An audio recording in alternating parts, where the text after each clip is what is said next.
Hi, Crystal. How are you? I always like it when you try to expand access of doing things that nobody thought about doing before. So looking forward to it. Well, it's so great to see you here, and I hope you're active in the chat. Hello, Crystal. Hi, everyone. Hi, Jack. I found this channel, and kudos to Crystal because I was trying to do an Access add-in, couldn't find no documentation anywhere, and finally found her nice detailed documentation and was able to get my add-in. So thanks, Crystal, for that. Well, thank you. Awesome. Hi, everyone. My name is Jerry Costello. I really enjoy these lunchtime meetings. Thank you so much. Thank you, Jerry. Yes, we like them too. Today, we are going to have Crystal Long present, and she is going to talk about tab control tricks and using Unicode to visualize your data better. Crystal just loves to visualize data. She's been using and developing with Access a long time. She connects one-on-one and guides developers as they're building applications and teaches in virtual classrooms. She has a website called AccessUserGroups.org and another one called Learn Access by Crystal. That's a YouTube channel, I'm sorry. And she is also a longtime Microsoft MVP and on forums posts as Strive for Peace. And then not mentioned in her bio she gave me, Crystal is also our video editor for Access Lunchtime. So she volunteers her time.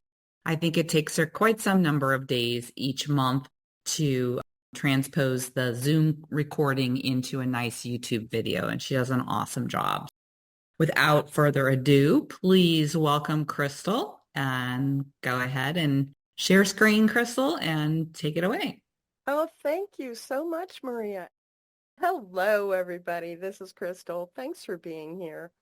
I'm going to show you things about the tab control, talk about Unicode, how to look up characters and use them, and demonstrate some cool things you can do with the format property. Oh, and guess what? What I tell you about setting the format property can be used in Excel too. You can download this. This presentation link has both of the sample databases that I'm going to be showing you. The first thing I will talk about is the tab control. I have a page with a database you can download with the tab control examples. Well, most of them. I added just one more form to this database that I'm going to show you today. But why use a tab control? It's a handy way to organize information on forms. For instance, forms can get really busy and they can have a lot of subforms. So especially if you have a main form and subforms, the tab control is really nice. Now you can also use the navigation control to organize things, but I like the tab control much better. When you are using a tab control, you have pages. Each page has caption to identify it. For instance, this is just a real generic one. The captions are page 0, page 1, page 2, page 3. And that's because I want you to realize that the page index starts at 0, not 1. And if you change the value of a tab control to the page index, then that page will be displayed. However, the page index changes when you rearrange your pages, so do be careful about that. You can also use command buttons to set the page index, and sometimes I do that because you can have color in command buttons, and also perhaps you might want to set the page index when a form loads. Maybe you are sending some open args and you want it to open up to invoices or something specific. So sometimes if I want the tabs to really pop out, these aren't actually tabs on the tab control. These are command buttons. I have the tabs on the tab control style set to none. This is an example in the database that I'm going to share with you. Now I will go into my tab control examples. This is just a simple example, like you have customer main form and you have contact information, orders, sales, notes, whatever you want, you can organize it using the tab control. This is a generic thing, and I have a little button on here to show or hide command buttons. So if I show them, I can click on a page index here and switch them, or I can click on a command button and switch the pages. So these are examples that are in the download database that you can look at. This is the one that has command buttons switching the pages. And also, in addition to switching the page, it also sets the pressed color. So notice that as I switch to different pages, this little interior area gets colored the same as the command button background color.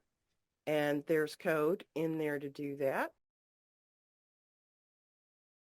which we can look at. Let's go to the design view and see how that's working. So here, when I click on a button, I see that it's just running the change tab routine. So now if I go to the definition of that, I see that what it does is it gets the background color from the active control, which is the command button that just clicked it, and it gets the value of the page from the name of the command button, because I named these so that they correlated with the page names. And then with the tab control, what it does is it sets the pressed color equal to, I'm just setting it to the background color of the command button that clicked it. Of course, you could use a little more logic here. You could say, well, which page was pressed? What color do we want? But I just did this in a very simple way, so you can see the logic of how to change the pressed color. Also in this database is a bigger tab control, and what I did was I went and I pulled out all the properties that you can set for the tab control. So the first tab is the tab control properties and what they look like on the property sheet. And the second is what you can set for each page. Notice that you can set the name of the page, and I generally do like PG02 or PG, well, I don't generally do 02. I'll do like PG and then the page name. And then you can set a caption on the page. The page index is another property. You can move pages up and down if you just right-click on the tab control. Now contrast that with what you can do with the command button, and as you can see, the command button, you can set colors, you can do a lot of those other things, and now this last tab is just comparing the properties, and I color-coded this. So the brown background is the tab control itself, the blue background is what the pages can have, and the green background is what command buttons can have. So, Crystal, there's a specific question about how you change the tab title font size. That's a good question. It's set on the tab control itself. The tab control itself has a lot more options than the pages do. Well, let me just show this ribbon. Right now it's set to Calibri Light 14. Let me bump it up to 16. When it comes to the captions, okay, so here's one cool thing that I should share with you. If you don't put spaces before and after the caption, then what I've found is I don't like how close they are to the edges. So it's okay to put 2 spaces before. Access will keep those. But notice that I also have a space after. How did I do that? Well, they look like spaces, but what they really are is required spaces. So if you press Alt 0160 on the numeric keypad, then you will get required spaces, and then Access doesn't truncate them. For instance, if I just add a space to the end of this, then Access is going to just delete those spaces at the end, and these things won't be nice and centered like I want them to be. Right now I've got 2 or 3 spaces before each one and the same number of required spaces after each one. But I will say that I think that the reason why the Access team made the navigation control is because when you have subdatasheets for tables, they're loaded, even though they might not be being used. They're still loaded. So if you reference tables on a form and they have subdatasheets, they're going to take up extra connections. A lot of people were running out of space, running out of memory. And so the navigation control only keeps what's currently loaded active and referenceable. But I like to be able to reference anything on any page. I think that the tab control, keeping everything open all the time, is a great benefit. However, when your form first loads, you might want the page contents of each tab not to be loaded until you actually click on that tab. That way your startup time is a little bit lower. Does anybody have anything to say about that? Yeah, it's Peter here. On the navigation control, yeah, it's a bit of a pain referencing the form that you actually want to use as a subform. Gets a little bit complicated. What I tend to do is set a reference to that subform name when I'm actually using it, and then use that within the code, because it doesn't appear in the forms list. That's a good point, Peter. Thank you very much. This is going much faster than I planned. I did have a quick Pete, question as well. Pete, okay. Oh, I'm sorry. I had trouble unmuting myself. Go ahead. yeah, it's the same problem earlier. I just wanted, you know, you and the 0160 on the numeric keypad, I wondered if a control-shift space, as you would get in, yes, that's exactly it. I wondered if the control-shift space, as you can use in Word, for instance, and other Office documents, which enters a non-breaking space. I wondered if that might work as well. You know, I don't think it does. In fact, what I've actually also tried to do is put that non-breaking space in with Word and then copy those characters over to Access, And it still didn't work. it doesn't work. So Well, the only thing I've found that works is this. Cool. Well, it's helpful to know that. That's good. And I Crystal, can label that. Yes. hi, it's Colin here. Hi, Colin. I've only just got here, so I may have missed you explaining this. Why not just increase the tab width using the property sheet? Well, you could do that, but that tab width would be fixed for every single tab. True. Whereas I like the tabs to be wider if there's more text or shorter if there's less text. But if Fair you enough. set a Yeah. tab width, then they all have the same width. That's a really good point. You're basically putting in your own margin. Right. Yeah. There's no margin Is property. that Ben? Yeah, this is Ben. I thought I recognized your voice. Right. Exactly. Going back to the point about the subform, I don't understand what the confusion is. It's the same as referencing a subform on any other form, because the tab that the subform is located on is irrelevant. The subform is referenced via the form, not the sub. That's right. And that's an important point. When you have a subform on a tab control, the tab control is not part of the reference at all. However, that comment was made in reference to a navigation control. That's different. Yes, that's different. It's confusing, and I don't like them. Right. I don't either, but for all the same reasons you said. Now we'll go away. What you were saying about the subforms, that's well and good, but beware.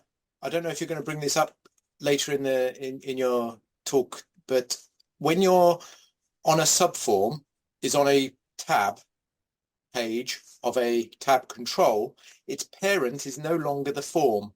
The subform's parent is now the page. So you have to watch out for that, because if you deal with the page, if you're in the subform and you talk about its parent, you get the page of the form, not the form itself. That's a really good point. And it's kind of odd because when you reference a subform, you don't care about the tab control at all. And yet the tab control is the parent property. So you'd have to like get if it's in a tab control, you'd have to get the parent of the parent. But actually the page is the parent. It's something to watch out for, and the way around it is to write a code that basically loops until parent is form to find the actual parent form rather than the parent page.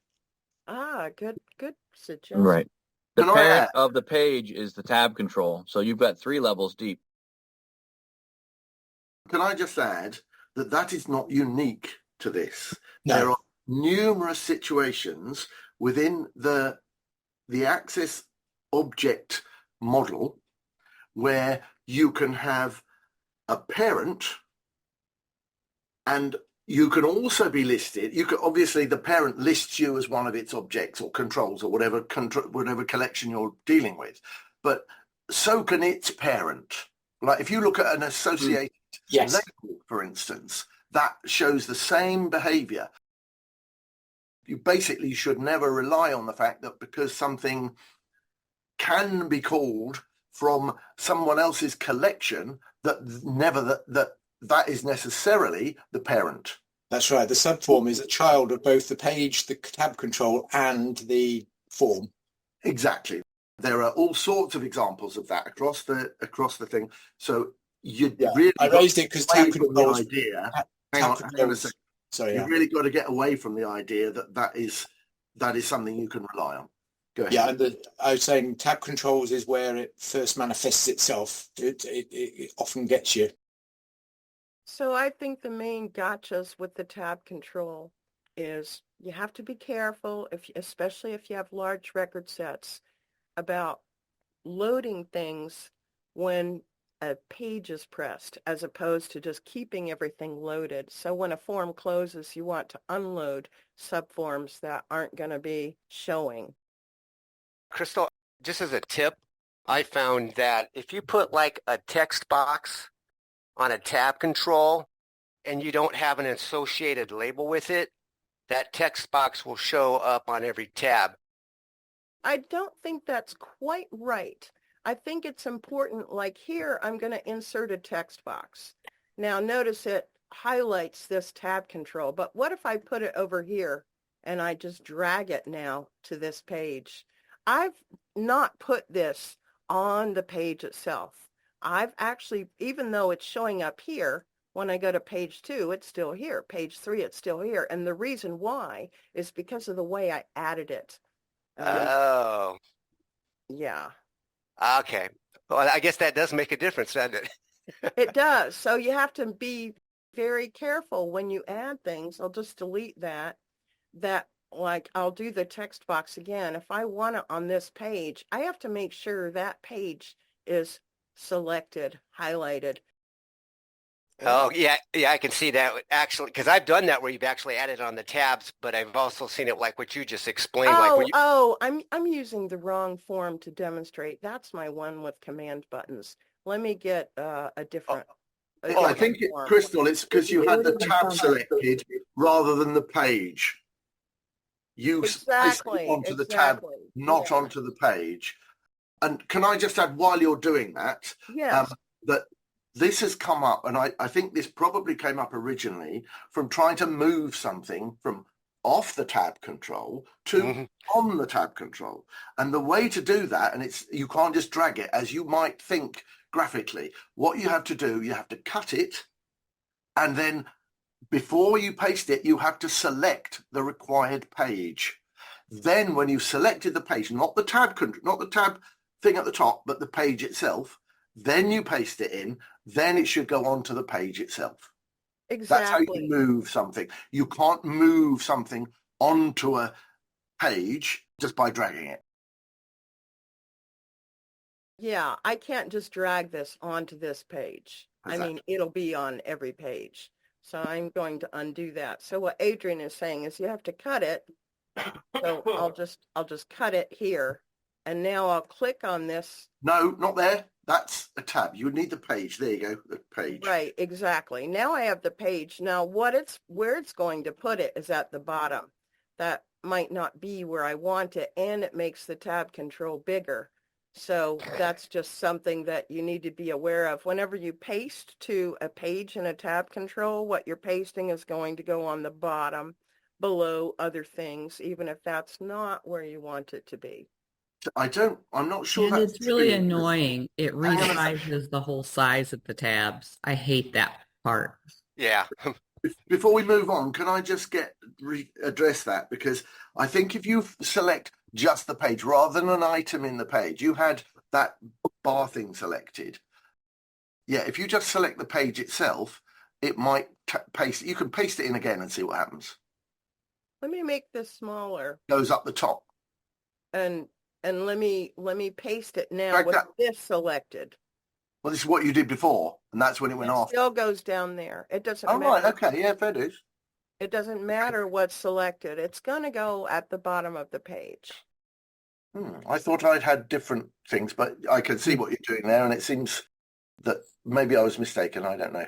I think what you can do is if you select a control before you do the paste, and then use the actual paste on the home tab of the ribbon, paste it in. I think that might work. Well, I'm doing the shortcut. Okay, the yeah. shortcut. Okay. No, not the shortcut. Now let me go home. I'll try that. I'll try paste. Oh, let me select this again. Select that one, yeah.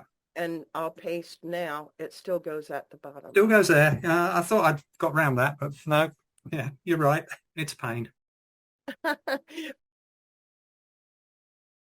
I just really, really like tab controls. I use tab controls a lot whenever I have big main forms especially. Although you can get a little caught up on separating things into tabs too much. I like to see what the largest tab has, and then on the other tabs, I like to kind of maximize the space that they have just to keep, less tabs and more on each tab. Yeah, my forms are generally busy. Crystal? Yes. A quick question. Would you please select the contact information control and then do copy paste, control C, control V? Oh, it did it again. Thank you. And then one comment, adding the control off of the tab and then putting it in. I've used that before so that particular control, a calendar function in this case, for a start and end, where each of the tabs was a different set of reports, but I wanted the calendar end and beginning to be used for each one so I didn't have to make the control over and over. That worked. So it showed up on each tab, so I could just set the date beginning and end on one of them, and then any tab I went to, it would go to those two controls for the particular report I was trying to get. The control was actually on the form itself. It was the issue that Crystal was trying to show us earlier. If you didn't have the tab selected when you did the copy and paste, it went onto the form itself. It didn't go on to the actual tab page. And if it goes onto the form, it bleeds through and you can see it on every tab. That's exactly right, Pat. I've just had a question from T. Jacoby in the chat on very similar thing. Right. I've just got one comment on the navigation control. Why I used that rather than tab when I was doing my theme add-in. I ran out of numbers of controls that I could have, because when you load your tabs, if it's a tabbed form, then the total number of controls used to be 752, was it? I got over that number, so went to the navigation control, and because the navigation control is only loading one subform at a time, you don't hit that limit, whatever it is now. I think it's gone up to 1,000 and something. So navigation control is brilliant for everyone who has over 1,000 controls on a form. Peter, what? Not on one form, but the total number of controls on all of your subforms on all of your tabs on your form. Over the lifetime of the form. Over the lifetime. I'm just going to help Peter, support Peter in that. It's 1,038 in 32-bit access now, and 1,064 or something like that in 64-bit access, which is a really useless bit of information. So you found another benefit of 64-bit access that you didn't know about.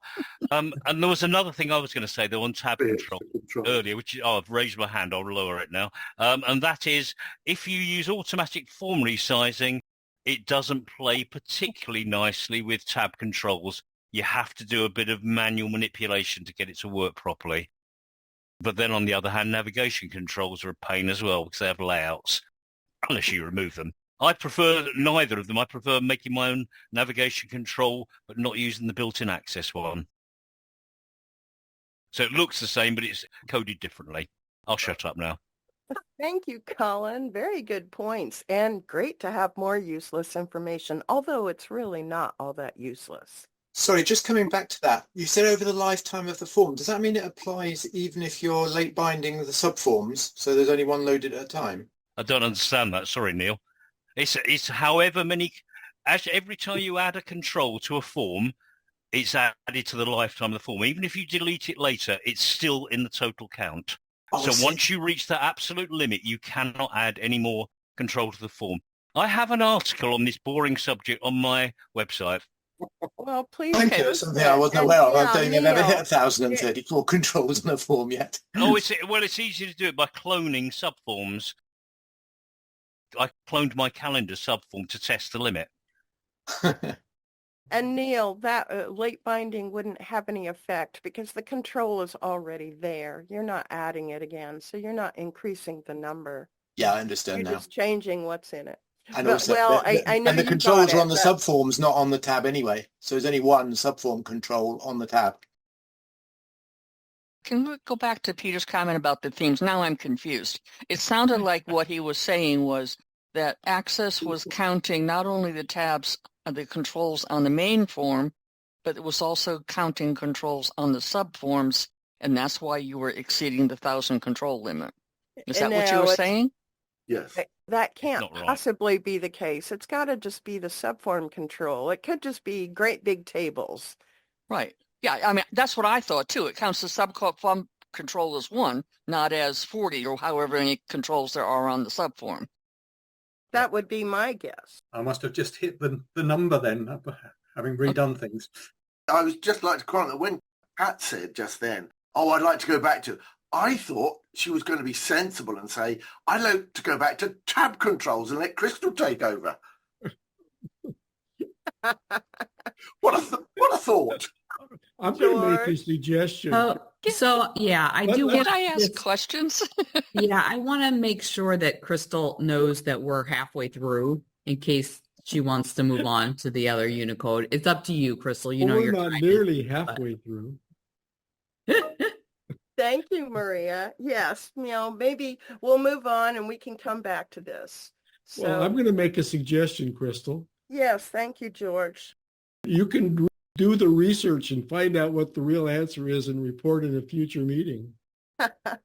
Yeah, I'll leave that to Colin. What was the question? No, I was suggesting that you go do the research and report back at a future meeting. About what? The number of controls on an object. George, I think that's bounced back on you, mate, now. I'll post a link to my article and then you can see what the actual limit is. But subforms, the actual individual controls do not count. It's one for the subform container, as has already been suggested. Okay, I believe almost everything Colin says. And I believe that. I won't ask what the bit you don't believe is, but still. Well, I agree with you most of the time. So now we're going to really switch gears. So We're going to talk about using Unicode. Now Unicode, well, let's just step back a little bit to ASCII. ASCII, like a long time ago. Most of the things that you see on your keyboard, like capital A has a ASCII code of 65, and little a, I think, is 96. But every single thing you press on your keyboard has a code. And so they used to have like much lower number of characters that were defined. However, Unicode has a large number of characters that are defined, and we can actually use them in the format property of a control or the format property of a field in a table, although I don't like setting the format in the table design. And everything I talk about here as far as the format, you can do in Excel as well, which is super, super cool. I'm going to show you a database that I have with examples of doing checkboxes different ways. Here's a checkbox. It's pretty tiny.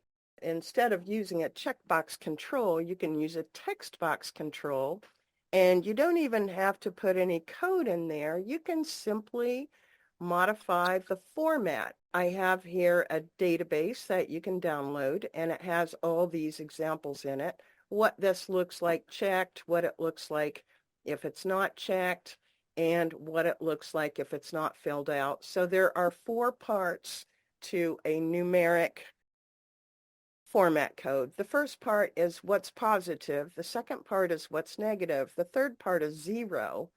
And the fourth part is null. And the reason why the first 2 things are exactly the same is because for a checkbox in SQL Server, it's 1 if it's true. But in Access, it's -1 if it's true. But both are the same if it's false. It's 0. So the first 2 parts of the format code are the same every time, and that's in case the backend moves to something different. So the number has 4 parts in a format code, and I'm going to show you a little demo in just a second. Text has 2 parts in a format code.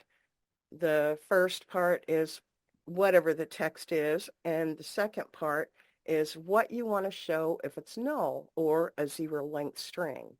And here's the allowable colors you can use in the format codes. And like I said, what I'm showing you now, you can also put right into Excel, and you can format things there the same way. So let me minimize this one, go over to my format codes. Here's the form I just showed you. So if I click this right now, all of these are set to true because they're all just tied to this one little checkbox. But if I uncheck it, then what I'm going to see is what's going to be false for all of these cases. And that's determined by the format code. No, there's actually no VBA to do this at all, because all of these are just tied directly to the checkbox. Now, if I wanted to click specifically on one of these and change it, I would need VBA just to flip the between true and false if it's bound, because bound yes, no can only be true or false, whereas unbound can have the triple state, which here I have triple state because it's not bound. However, when you have a not bound thing, I found out you can't use conditional formatting. So as I change these, you can see, and here I've set this format code up so that if you like this one, you can just copy this and you can use it as your format code. Whatever you like here, you can just copy this format code, and you could modify it also. So how did I actually figure out what characters to use for this? So let me talk about my Unicode Character Map tool, which I know Colin really likes. Here, I've put a kind of an updated version of this tool in this checkbox database. I have a download for the Unicode Character Map, but this one is a little better. As I click on some character, I can come up here. I like that star. I can copy it from here. I can't copy it from here, but as I click on it here, and I've thought about using Colin's little trick to make the whatever I clicked on twice as big, just so it kind of stands out a little bit better down here. And I was going to do that, but didn't get it done for today. I might do it sometime in the future, but that's a cool little thing to keep in mind, just to make what you're selecting a little more pronounced. So I can select this character here and copy it and put it directly into a format property or a control source or a field. It doesn't matter. I can put it anywhere I want. I can go up and down a page at a time through this thing. I can specifically set a start number, and this is a decimal number, and I'll just put 65 in here, and you have to press Tab key. That's capital A. Now let me put 96 in here and press Tab. Oh, I guess little a is 97. I was one off on that. But here's the decimal code, which you can also copy, and here is the hex code, which, okay, I should probably make my access window smaller so you can see the status bar text. The status bar text tells me what it is. I pretty much religiously fill these out. So that's hex code 61. Unicode is also divided into blocks. So let me look at just geometrical shapes. Let me switch it to that. And I can see now that my little display starts with decimal character 9632, which is what you would send for CHRW. And here is just a block character. I could copy this. I like this one. So this is a cool little tool, and what this is doing is the only table in here is the Unicode Blocks table that defines where the block starts and where it ends. Other than that, when you click on these up or down arrows, there's 100 little command buttons in here, and it's just looping through them, and it's changing the caption to be CHRW of whatever the decimal code is. I have a web page that tells you like a lot more about this. If I go to the Unicode Character Map page, which doesn't have the most recent version, the big difference between the version that you can download from the web page and this version is up here, I've echoed what block something is in, geometrical shapes. So whatever you select, it'll tell you, okay, this is in the box drawing block. This is the one little addition that I made to this one that's not on this Unicode Character Map, but it tells you about how to use it. It's a cool little tool that you can download. I also want to go just back to the format property for a minute. So we see how we can use the format property to put cool Unicode characters in. Or, okay, and let me point out one thing here. This first one, I didn't put a Unicode character in. Instead, I just put a question mark. Now here, I have a Unicode question mark. And I don't know that the quotes are really necessary. I generally do quotes if I'm not sure if it might be a placeholder. But another cool little trick you can do with format is notice that this is just some unrelated application. And right now, this isn't filled out. And notice that it tells me a little message in there because it's null. And so if I click, then it'll like prompt for the browse button. So how did I do that? Let me just go to the design view of this and show you that the format code for this, for text, there's only two parts. The first part is whatever the text is. And these parts are separated with a semicolon. And then the second part is what it's going to say if it's not filled out or if it has a zero length string. So that's how I'm getting this text into there. Now, I know a lot of people use union queries so they can union select something, but see, that's totally not necessary because you can use the format property to do that. And you can get rid of the union query. We have yes. In your character map, what font is that? Do you let the user choose the font so to see a different styling of those symbols? That's a really good question, Ben. I'm using Lucinda Sans Unicode. Now, if people don't have that, then it will substitute another font. But when I was doing research, I found out that that particular font has more Unicode characters defined. If it says Unicode in the font name, it's a good choice.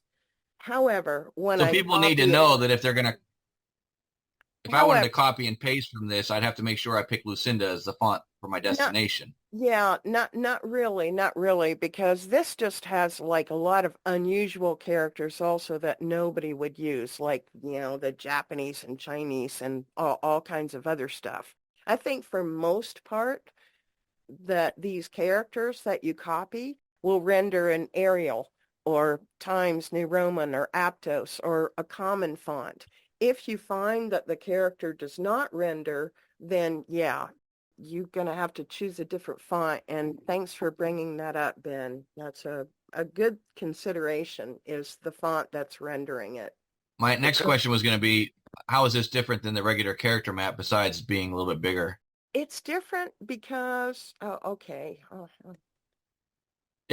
Someone else had a question. You can set a start point. You can set an end point. You can choose a block name. You can set a filter. Like, let's say that I don't know all the block names, but I know that maybe the block name had draw in the name. So I'm going to filter the block names for something with draw. And here I have the box drawing block name. I just kind of like mine better. I put these things up here for what I would want, and also this version that's in the checkbox database also tells you what Unicode block it's in when you pick something. The Windows Character Map, it pretty much works the same way as this. There's a few differences here. And maybe my question as we answer it will help clarify, because I think if I'm understanding it right, that the code numbers that you end up getting are mostly across any font, but then there are some fonts that have special characters for those codes. Is that a correct assumption? Yes, Maria, that's a good assumption. Most of the common fonts have most of the Unicode characters that I use. Here's the Windows Character Map. It has scrolling as opposed to I did the up and down arrows. This does have the thing I want to add to my character map to make it big when you select it. Colin just did a post about this and reminded me about that. I didn't have that in mind when I did write this, but here you could do like many characters here and copy them. So the Windows Character Map allows you to copy more than one character at a time, whereas mine, you're just selecting this and copying this one little character. So you got to do them one at a time.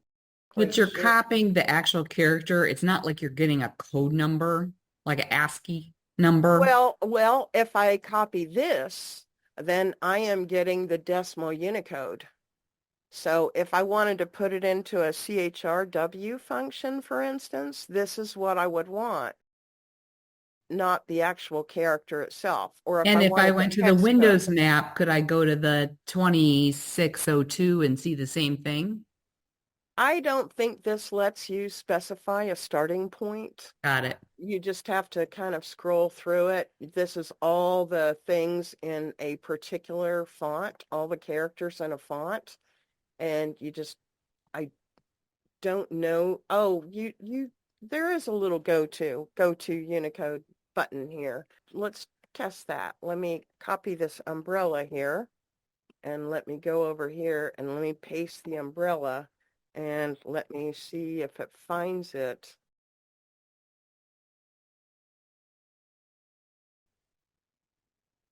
Well, it doesn't find the umbrella. Let's see if it finds 9730. I'm not sure what it wants here.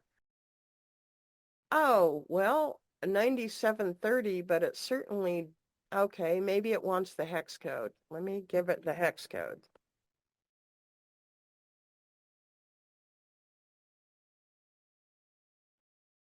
I don't really know how this go to Unicode works. It doesn't take a symbol, a Well, this decimal is code, or a hex REL code. font. Maybe if you switch to your font. Okay, so if I do the Lucinda, oh, let me do Lucinda, what was that? Sans Unicode. Sans, by the way, means like no little feet on the characters. Here again, I'm not sure what it wants for the hex code. That should be an umbrella. I just don't know how that works. I like the way mine works. I can use it a lot better to look things up. I did used to use the Windows Character Map a lot, but now that I wrote my own little character map tool, I find that I pretty much use this instead. Try the 9472 or whatever, 9730, whatever that number is. I'm not Okay, the decimal code? Okay. Yeah, try the decimal code, and then we'll. Okay, so it looks like, oh, you're right. I don't know what it's looking for. I'm just pressing enter here. Maybe I need to click on, I really don't know. To me, this is hard to figure out. Maybe it can do it, maybe it can't, but I know that mine does. You just have to remember to press tab after you change all these things. And if you wanted to start with a hex code instead of a decimal code, then you could just click this hex button and put in the hex code that you want to start with. So like, let's say I'll get this hex code and I'll put this hex code in, and okay, and it'll just go to the umbrella. So that's another way to set the start, and that also tells you what the end number is. Just to kind of wrap up a little bit, let me go back to my PowerPoint because I think Steve is here too. So a little bit about me, but more importantly, next month, Steve Schapel will be discussing unraveling constraints, and he's going to do a case study. And Steve, are you here? Would you like to say something? Hello. Yes, looking forward to the next month. I don't really want to say too much more at the moment than what's on the user group website. There's a couple of aspects of what I'll be talking about. One of them is really just following up on something that Maria said. I think it was at the last meeting, or it might have been the one before, about how it would be nice to have some examples of how Access is used, you know. And so I took that up for a start, and then within that to tell you a story about a challenge that I've had, the challenge relating to a constraint satisfaction problem, by which I mean the distribution of data within a matrix type of structure such that it follows certain rules. And I'll give you an example of that and how I have managed that when I found out that it was much, much more difficult than I thought it was going to be. The focus of what I'm planning to do next month is more of a sort of conceptual kind of discussion, telling you a story about my personal experience with this, showing you from the user point of view how that's ended up into my application. There'll be a little bit of code that I'll show you. There'll be a little bit of technical stuff, but it's not going to be a technical presentation. It'll be more from a conceptual point of view, and I hope you'll find it interesting. My problem-solving journey and some of the grief that I've been through. Okay, so there you go. Thanks. We look forward to that. Richard has his hand up, Maria. I don't know if you noticed. First of all, great presentation. Crystal, as always, you rock. It reminded me of a project using those Unicodes. And here's a tip for somebody that's really kind of useful is what I did is my client wanted to know the sort direction when they're doing a sort on a subform. So what I did is I had a label that when they clicked when it fired off the on click event, it would pass the sort direction, and then it would put the appropriate Unicode character, like the down triangle or the one pointing up, one pointing down, if that makes sense, and then give it a polished look. So that way, when you click on the label, okay, it says, okay, I'm sorting in ascending order, and it shows the triangle pointing up. But then when you click it again, it switches the caption and points the triangle down. So that's a tip if someone wants to use it. Thank you. Can I just ask a quick question to Crystal just before I leave, because I do have to rush, unfortunately. At some point, Crystal, I'd like to discuss your grid, which I like, and what happens when you press the hex button, and the concept of actually showing a hex, a 16 by 16 grid, but not now, obviously. Otherwise, I just say thank you very much before I disappear. Oh, yes, you've got to go whist. Whist away. I do have to away. go and play whist. Quite right. Well, I'm so glad you were here, Adrian. My pleasure. Yeah. You're going to get your purple rinse in your hair first. Say again? You need to get your purple rinse done first. Are you talking about Crystal? No, you, when you go to play whist. Oh, oh, very, very, yes, indeed. That's a reference to the fact that, generally speaking, only the very elderly play whist. So purple rinse would be required. Anyway, I'm going to disappear now. Good one, Neil. And I'll see you all later. Cheers. All right. I play bridge. I know you do, Pat, at an extraordinarily high level. And I do too, but much more at the learning stage. Good for you. So this probably ends the formal part of our presentation. If you want to stick around and ask Crystal specific questions or need help on something else, I saw one post about some kind of conditional formatting help.